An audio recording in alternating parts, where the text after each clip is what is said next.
salamat, Chancellor Juicy Rojas, my dear friend, who basically, with his smile alone, convinced me to participate in today's commencement exercises.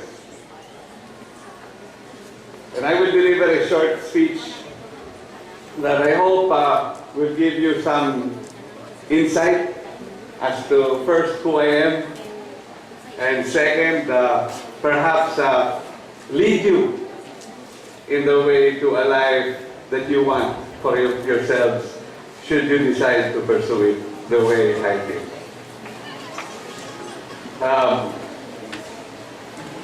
He is not here, but I would like to acknowledge President Macapato, a Muslim, ably represented here by Dr. Lagare. Naawan Chancellor, my friend Juicy Rojas, palakpakan po natin siya.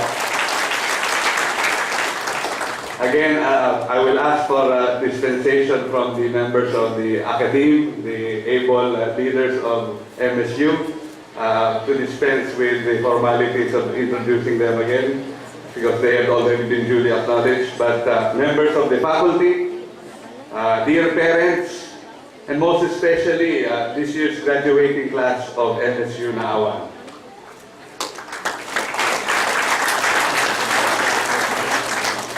Thank you for inviting me here in this beautiful campus of MSU Naawan.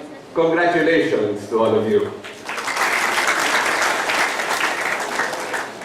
Much has already been said during these commencement exercises such as this, and I know that you want to take a look at the diplomas already in your hand, take some souvenir photos with your friends and family, and celebrate. Rest assured, I will not take much of your time. Before we immerse ourselves in the formalities of today's graduation, let us first bow our heads and thank the Almighty for the blessings bestowed upon us, for our parents, and to you, the members of the graduating class. Let us also thank our parents for their patience and fortitude to see you through all the challenges of college life. Finishing high school was not easy. Completing college was a challenge, and yet you prevailed. You are graduating today. You have reached the first cycle of life, and soon you will be on your own. Let us all stand up now and give a rousing ovation to your parents, sa ating mga magulang, and our teachers, sa ating mga guro, as well as the non-academic personnel of MSU. Please, palakpakan po natin sila. They deserve it. Nakasad niyo pa! Nakasad niyo pa!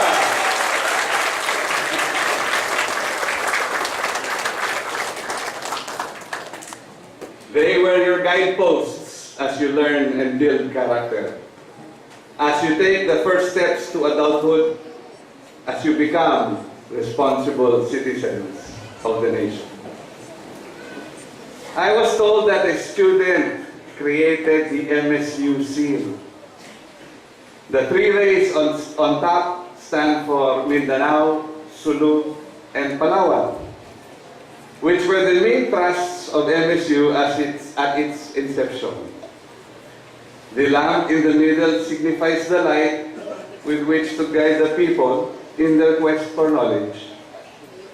Finally, the fish and the ochre symbols around the lamp, along with the color scheme, which is very beautiful, I might add, represent the unique and impressive culture of the Maranaos in the areas surrounding MSU. This place is rich of tradition. By the richness of culture that envelopes this beautiful campus, dreams were realized, plans materialized, and your life vision built in your DNA.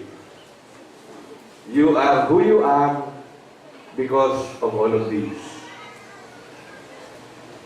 As you leave MSU today, forks on the road will confront you, and decisions will have to be made. Where do I go? What will I do? How will I get there?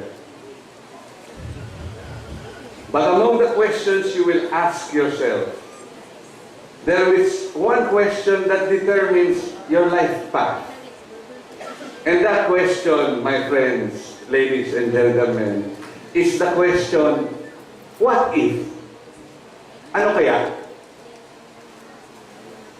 Try to limit the unanswered what-ifs of life, because that is like living in constant uncertainty.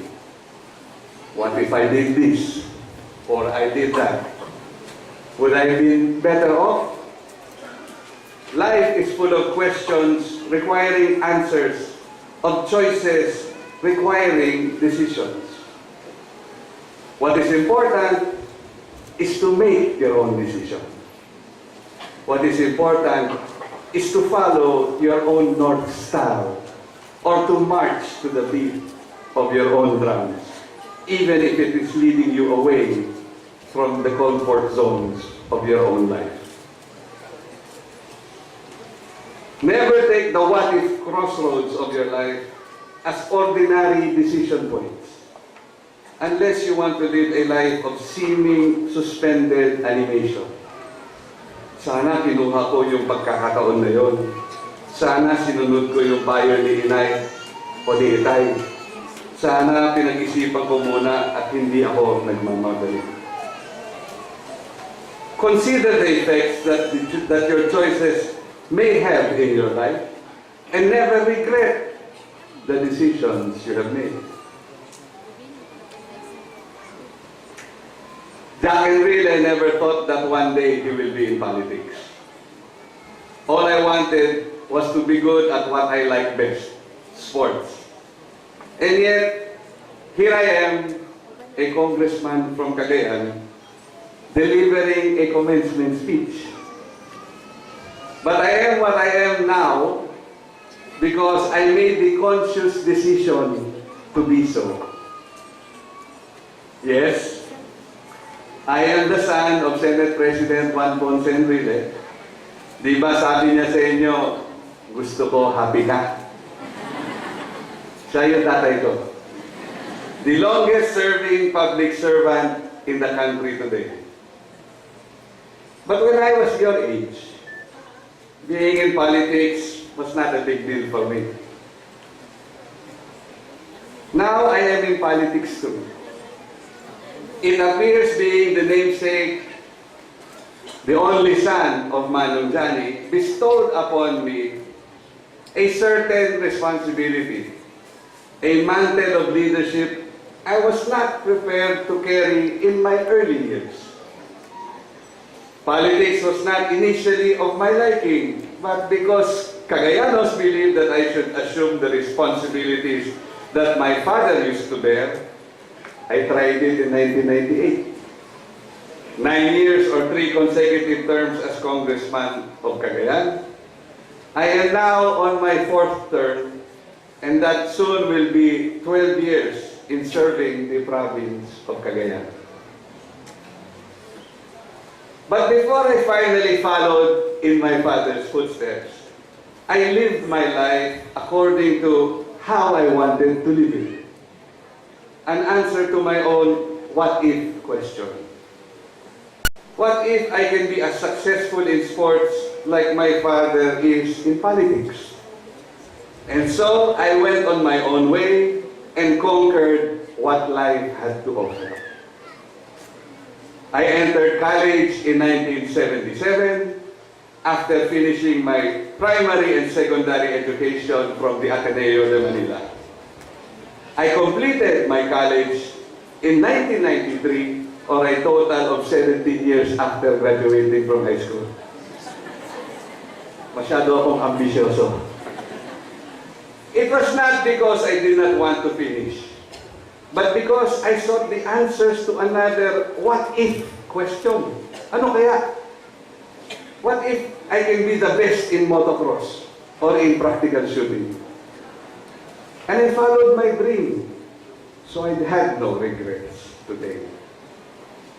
I was one of the first, the youngest member of the International Practical Shooting Confederation, the umbrella organization of the practical shooting sport.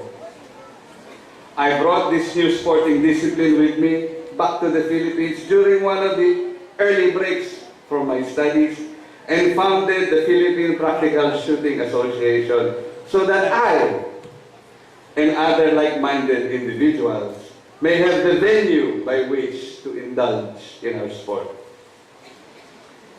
From a fledgling organization of 30 or so friends and associates, the PPSA today has since grown into a sports organization with over 3,000 active members nationwide. Today, there is almost always a practical shooting match being held every weekend somewhere in the Philippines. The organization that I have founded has deployed national teams to international practical shooting competitions.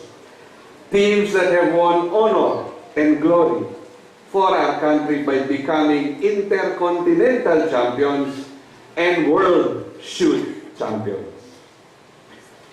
Because of the PPSA, sportsmen like Jetro Dionisio, Jag Lejano, mga babae, Athena Lee, and Kay Kabalatungan are renowned in the international practical shooting community as Filipino world champions.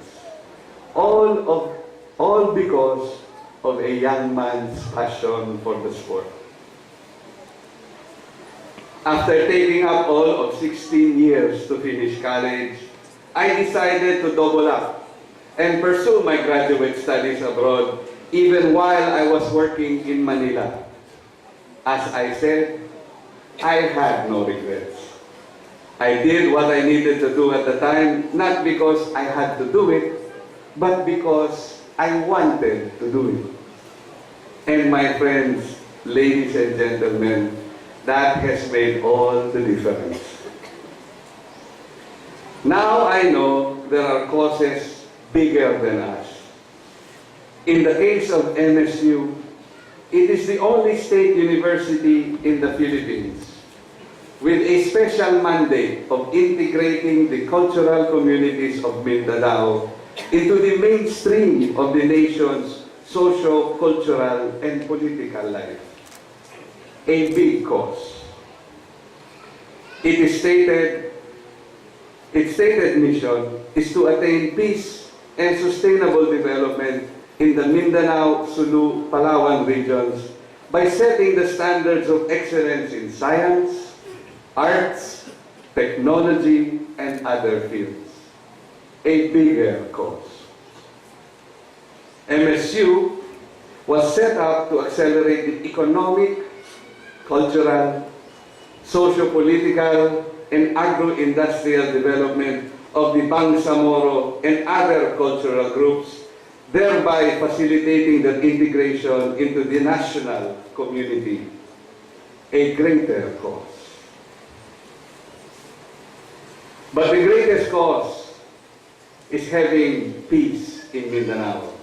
We are still pursuing equity in Mindanao. We are still working for development.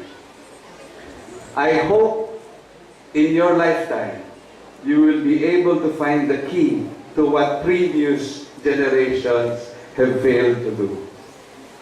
I hope my generation can further advance the cause of peace so we all will have peace. Those are the bigger what-ifs of our nation's soul. What if there was peace in Mindanao? Ano kaya? What if there are no poor regions in Mindanao? Ano kaya? What if we can bring tourists and promote the beauty of the beaches of ARMM? What if? Ano kaya? To the graduates, my friends, ladies and gentlemen, allow me to leave you with three things today. First, do not forget your friends, your mentors, the manangs and manongs you have met in your years at MSU. You will be surprised to later realize they had a big impact on you. Do not forget Naawan and Misamis Oriental, for in the challenges of life, we hold on what is dear, and my friends, trust me here, for I have hung on to those in the years of my youth to bring me to where I am today. Second, in wanting to prosper, do not plan to always get ahead. Getting ahead will mean so much in terms of values and virtues. When you cross the line, it would mean you would do just about anything to be where you want to be. Listen to your heart and pray. Lastly, I'd like to leave you and let you remember Mark Twain when he said, 20 years from now, you will be more disappointed by the things you didn't do than the ones that you did. So throw off your bowlines, sail away from the safe harbors, catch the trade winds in your sail, explore, dream, discover. Maraming pong salamat sa inyo. Magandang umaga sa lahat at isang mataimtim na pagbati sa inyong pagtatapos. Congratulations! Mabuhay ang MSU Naawan! Mabuhay ang Mindanao! Salamat.